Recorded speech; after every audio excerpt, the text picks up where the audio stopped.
নমস্কাৰ বন্ধুসকল, এয়া ব্ৰহ্মপুত্ৰ নদী। চাওকচোন, এটা দিশৰ পৰা আন এটা দিশলৈ কি শান্ত মনেৰে বৈ আছে। নিৰ্দিষ্ট এটা গতি লক্ষ্য কৰি দিনে নিশাই একেই ৰাহেই বৈ আছে।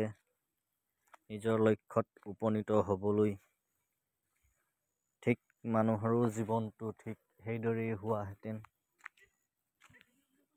নিজৰ লক্ষ্যত উপনীত হ'বলৈ সৎ পথত সৎ উপায়েৰে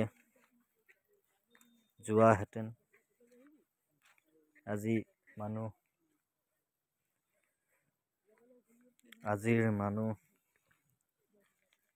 চিধা ৰাস্তাত বা বেকা বেকি নগ'লে মানুহৰ জীৱন যেন আগবাঢ়ি নাযায়, তেনেকুৱা এটা পৰিস্থিতি।